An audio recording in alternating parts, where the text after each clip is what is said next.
Assalamualaikum warahmatullahi wabarakatuh. Masih semangat?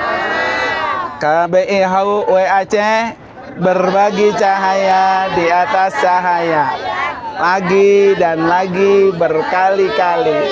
Ya lupa ono pasti. Baik Bapak Ibu sekalian, alhamdulillah pada hari ini di cuaca yang lumayan dingin ya, karena kota Taif ini memang kota yang sejuk. Jadi walaupun di musim panas, apalagi di musim dingin, kalau Bapak Ibu kesini pasti cuacanya enak. Nah Bapak Ibu sekalian, kota Taif ini adalah kota Taif yang memiliki sejarah yang luar biasa.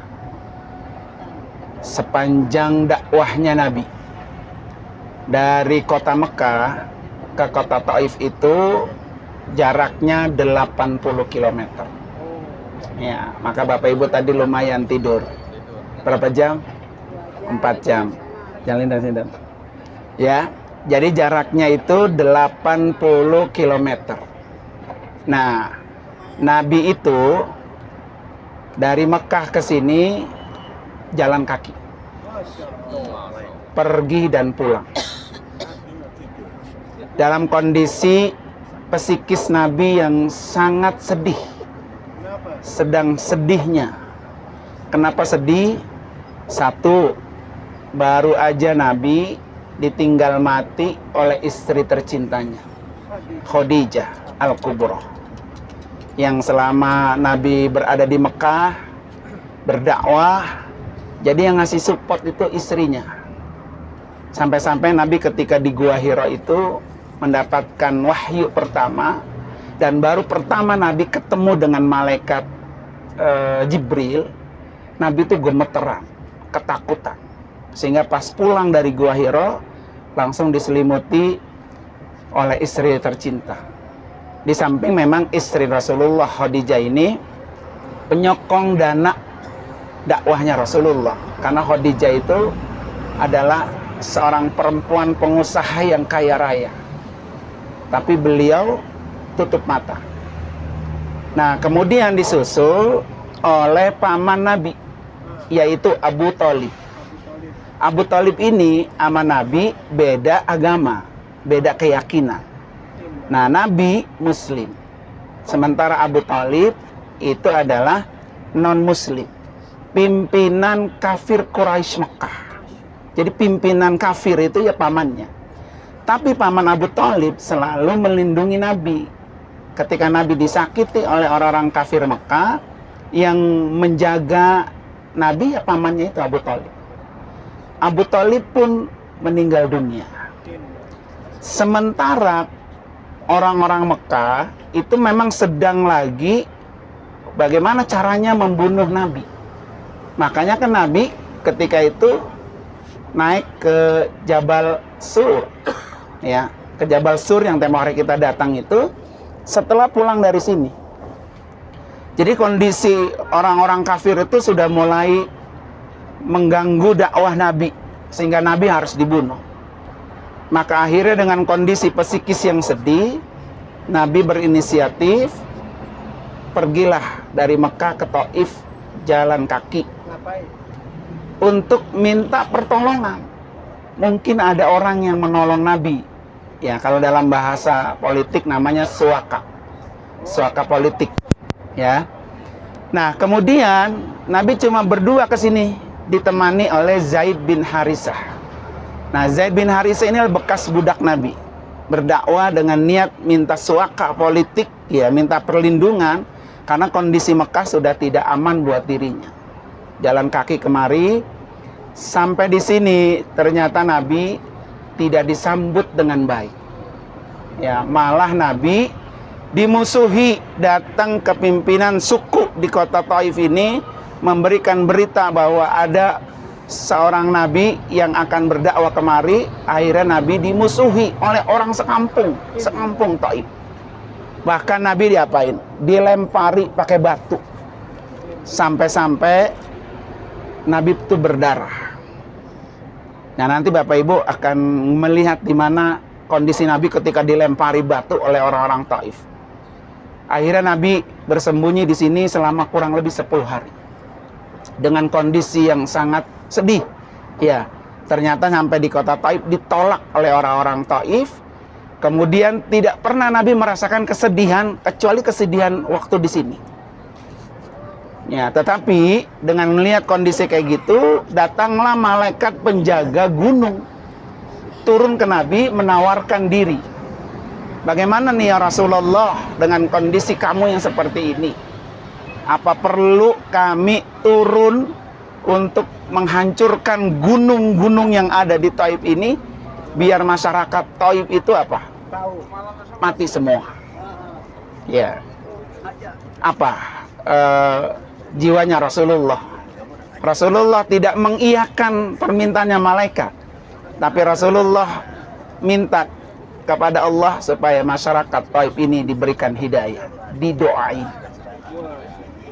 Itulah bedanya kita dengan Nabi. Kalau kita disakiti, ada yang bantuin, ada yang nawarin. Kata kita apa? Mampusin aja semuanya, gitu ya. Nah, itulah bedanya kita dengan Nabi. Maka Nabi itu dijulukin oleh Allah dalam Al-Quran, wa innaka la'ala khuluqin azim. Jadi Nabi itu punya akhlak yang agung. Azim itu agung. Akhlak yang agung itu akhlak yang paling tinggi derajatnya. Ya, kenapa? Karena orang yang punya akhlak agung itu cirinya, satu, ketika disakiti tidak pernah membalas. Ya. Kedua, ketika disakiti dibalas dengan kebaikan. Itu akhlak yang agung. Ya. Ketiga, sesama muslim atau sama orang yang memusuhi, dia tetap baik, tetap akur. Itulah orang yang punya akhlak agung. Makanya Allah menyebutkan wa innaka la'ala khuluqin azim. Jadi kalau kita pengen punya akhlak yang agung, bagaimana kita bisa memaafkan orang yang menyakiti kita? Itu. Bahkan memperlakukan dengan baik. Itulah orang punya akhlak agung. Ya. Makanya ketika kita berhaji, haji ini menjadi mabrur, itu ada 5 poin yang perlu dipertahankan oleh kita. Yang pertama, penuhi syaratnya sebagai jamaah haji. Yang kedua, lakukan rukun-rukunnya. Dan itu sudah kita lakukan semua. Yang ketiga, lakukan yang wajib-wajib. Seperti di Muzdalifah dan Mina. Yang keempat, lakukan yang sunnah-sunnah. Dan yang kelima, jangan lupa nih, haji yang mabrur itu adalah orang yang punya berakhlak baik. Ya, dia akan punya mendapatkan predikat haji mabrur. Ya. Nah, dari kampung Taif ini Bapak Ibu sekalian, pelajaran yang besar buat kita adalah bagaimana kita bisa memaafkan orang yang menyakiti kita. Karena yang paling mahal itu Bapak Ibu adalah memaafkan, bukan minta maaf. Minta maaf lebih ringan daripada memaafkan. Makanya di dalam Al-Quran itu ada wal afina anin nas. Memaafkan itu ciri orang bertakwa. Dan di surga itu kan ada 8 pintu. Ya, ada pintu sholat, ada pintu sedekah, ada pintu puasa, ada pintu haji, ada pintu wal kaziminal ghaiza. Ada itu dalam surga. Apa itu wal kaziminal ghaiza? Adalah pintu orang yang menahan amarahnya. Kenapa di surga itu ada pintu wal kaziminal ghaiza? Karena ini berat buat kita semua.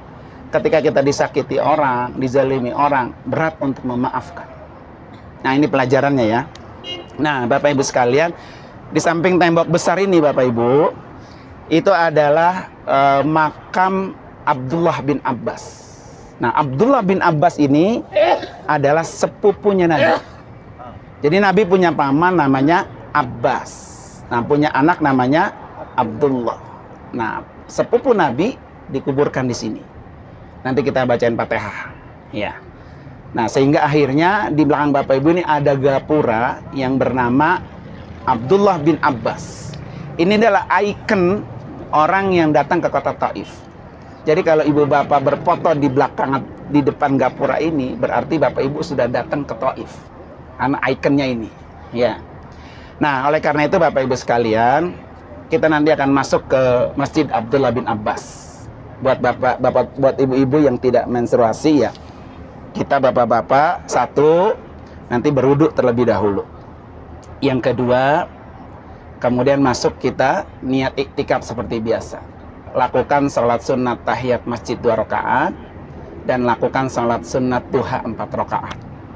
Setelah itu berdoa, baru kalau mau foto-foto silakan, nanti kita kumpul lagi depan masjid, baru kita menikmati suasana. Kalau mau pengen beli sesuatu ada di kota Taif ini. Nah, setelah itu baru kita meluncur ke tempat di mana Nabi waktu di sini ditimpukin oleh orang-orang Taif. Nah, oleh karena itu mari angkat kedua tangan kita berdoa kepada Allah Subhanahu wa taala, terutama kepada Abdullah bin Abbas ya. Abdullah bin Abbas ini diangkat derajatnya oleh Allah, diampuni dosa-dosanya, dan ditempatkan kuburnya raudhah min riyadil jannah. Ala hadini al-Fatihah. A'udzubillahi minasyaitonir rajim. Bismillahirrahmanirrahim. Alhamdulillahirabbil alamin, arrahmanir rahim, maliki yaumiddin. Iyyaka na'budu wa iyyaka nasta'in. Ihdinas siratal mustaqim, siratal ladzina an'amta 'alaihim ghairil maghdubi 'alaihim waladdallin. Amin. Allahumma bihaqqil Fatihah wa bisirril Fatihah wa mu'jizatil Fatihah. Ya farijal ham, ya kashifal gham, ya man li'abdihi yaghfir wa yarham. Da'wahum fiha subhanakallahumma wa tahiyyatum fiha salam. Wa akhiru da'waman alhamdulillahi rabbil alamin. Foto dulu ya.